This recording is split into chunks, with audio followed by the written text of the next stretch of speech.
One of the main focal points of System Update is the various ways that the establishment and centers of power in the West have now developed to stigmatize and increasingly to bar or even outlaw various forms of dissent. Last week, we reported on the efforts to exclude the independent media site, The Gray Zone, which tends to focus on aspects of U.S. foreign policy and imperialism in a very critical way, to exclude them from the financial system. And one of the most recent developments was the closing of the account without any explanation by the fundraising site GoFundMe after the Gray Zone had created a fundraising campaign among its readers to try and generate enough funds to hire 3 independent journalists and to employ them at a livable wage. And the campaign was a success. Gray Zone readers decided they wanted to donate their money to that cause, and yet GoFundMe, without any explanation, closed the account, and at least as of the time when we interviewed the site's founding editor, had frozen those funds. And we reported on that, both to report on it, but also to place it in this broader historical context of the way in which internet freedom has been increasingly attacked and assaulted.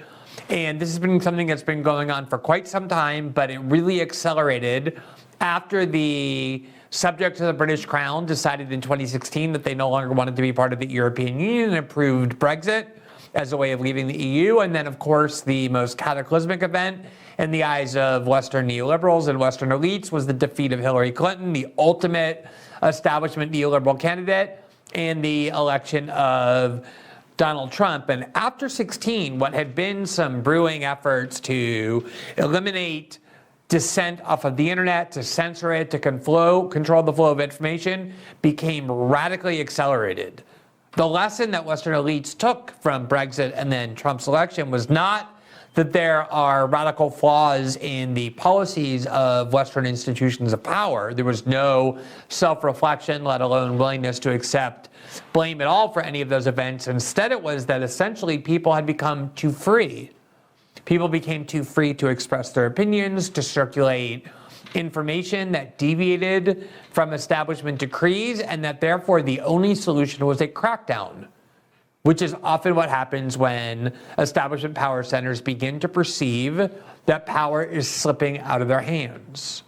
That was basically a fulfillment of the promise of the internet, that they would no longer be able to control what people think using their centralized means of corporate and state control, that instead the internet would diffuse power and disperse it. And that's exactly what began to happen. And because of Brexit and Trump's election in particular, they began to perceive that had become an existential threat to their own power. And after the 2016 election, that was when the various weapons of dissent suppression and censorship began really to emerge and to be developed and then aggressively implemented. An exclusion of the dissidents from the financial services is one increasingly aggressive tactic that they are using. Obviously, working in collaboration with big tech is something that Western governments, and the American government in particular, are doing to ensure that dissent from their policy views, such as the war in Ukraine, or their pronouncements, such as those about the COVID pandemic or the 2020 election, simply aren't allowed to be heard on the internet. But a major prong of this dissent suppression is the use of longstanding advocacy groups that purport to represent a particular issue or be about a particular cause, when in reality their real cause is the same: the advancement of the Democratic Party, and increasingly the exploitation of the credibility they've built up over many years or even many decades to justify censorship on the grounds that it constitutes hate speech or disinformation within their particular field of expertise. And you have all kinds of groups in Washington that illustrate how that's done. You have LGBT groups like the Human Rights Campaign, extremely well-funded corporate group that pretends to be about the rights of gay men and lesbians and bisexuals and transgender people and the rest, but in reality is nothing more than a tawdry Democratic Party group exploiting that cause to advance the Democratic Party's interest. You have women's groups or pro-choice groups like Planned Parenthood that do the same. It was Bernie Sanders in 2016, in fact, who accused both Human Rights Campaign and Planned Parenthood as being basically fraudulent organizations that pretend to be about these issues, but in reality are just there to serve the Democratic Party establishment. And the group that probably exemplifies the corruption of their longstanding cause in servitude, not only the Democratic Party empowerment, but especially now censorship of any views that can be incriminating of Democratic Party politicians or that threaten to subvert the establishment order, is the Anti-Defamation League, or the ADL, which among all these groups probably has more of a storied history and therefore built up more credibility over the years. It was founded more than 100 years ago in 1913. It was at the time created by B'nai B'rith, the well-known and widely respected Jewish group that had an explicit mission of protecting the Jewish people from persecution, and the ADL was an arm of that movement to combat anti-Semitism, to document it, and to fight against it. And the ADL over the years has expanded their mission to things like civil liberties and civil rights. During the McCarthy era, for example, the ADL took a very strong stance against Senator Joseph McCarthy's attempts to punish people or remove them from public life based on the unproven accusation that they were members of the Communist Party. For a long time, they were defenders of apartheid South Africa, because apartheid South Africa was an ally of the Israeli government in the 1980s. And then as public opinion changed and made that no longer tenable, they switched to supporting Nelson Mandela and the African National Congress. But in general, they've always had a somewhat expanded agenda, but it always has had a touchstone in combating anti-Semitism. And over the last decade, but particularly in the last 6 years since Trump's election, like virtually every other institution we discussed on this show, activist groups, media corporations, even just corporations themselves, the U.S. security state, all of them have subordinated what is supposed to be their institutional mission to the broader goal of defeating right-wing populism and anti-establishment dogma in general, whether it emerges on the left or the right. They hate them both.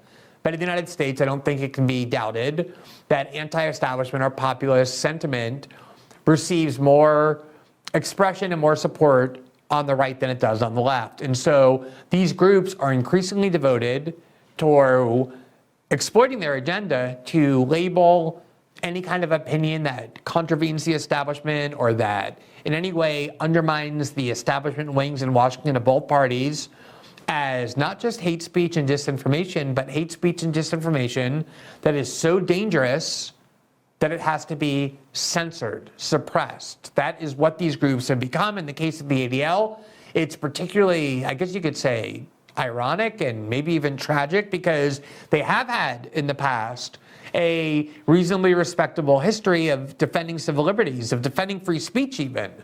They come out of that long tradition of Jewish activism in the United States, such as the ACLU lawyers in the 1970s who defended neo-Nazis, or Jewish left-wing intellectuals like Noam Chomsky, who are still very aggressive advocates of free speech. But the ADL, like pretty much every other establishment liberal group in the United States, has abandoned their belief in free speech because they view it as too dangerous, particularly in the wake of Trump's election. There's a controversy this week involving the ADL, and in particular, its devotion to this censorship regime, because the ADL decided to basically pat itself on the back and to announce to the world that it was now working with Twitter in the same way that it has spent the last several years working with PayPal to essentially be the authority on what sort of speech should and shouldn't be allowed. They have a partnership with PayPal. We've reported on this before. We'll show it to you in a minute, where PayPal turns to the ADL, and the ADL identifies what they regard as extremist ideology or extremist groups who are then banned from using PayPal. So that's an exclusion from the financial services system based on ideology as determined by the ADL. And they're now clearly trying to do the same when it comes to what Twitter does and doesn't allow. So here is the tweet from the executive director of the ADL, Jonathan Greenblatt, on August 30th, where he said the following, quote, "I had a very frank and productive conversation with Linda Yaccarino," that's the CEO of Twitter, now known as X, at least nominally. "I had a conversation with her, a very frank and productive one, about X, what works and what doesn't, and where it needs to go to address hate effectively on the platform. I appreciated her reaching out, and I'm hopeful the service will improve. ADL will be vigilant and give her and Elon Musk credit if the service gets better, and reserve the right to call them out until it does." What that's really saying is, hey, that's a nice social media site that you have there. It'd be a shame if something happened to it, like we pronounced it to be a vector of hatred that no corporate advertiser should get near, because you permit speech to be heard, views to be heard on your platform that we deem hateful. That is what that meeting and that announcement were. It was just extorsive in nature. It was essentially saying, we're keeping an eye on you, and if you censor the way we want you to censor, we'll be the first to pat you on the back and to say you've reformed. But if you continue to allow speech that we dislike, then we will use the weight and the credibility that we've built up over decades as a civil liberties organization to instead condemn you for not censoring enough. That, of course, is the core view of the Democratic Party. They say it explicitly. And now all of their little minion activist groups like the ADL are adopting that as well. Thanks for watching this clip from System Update, our live show that airs every Monday through Friday at 7 p.m. Eastern, exclusively on Rumble. You can catch the full nightly shows live or view the backlog of episodes for free on our Rumble page. You can also find full episodes the morning after they air across all major podcasting platforms, including Spotify and Apple. All the information you need is linked below. We hope to see you there.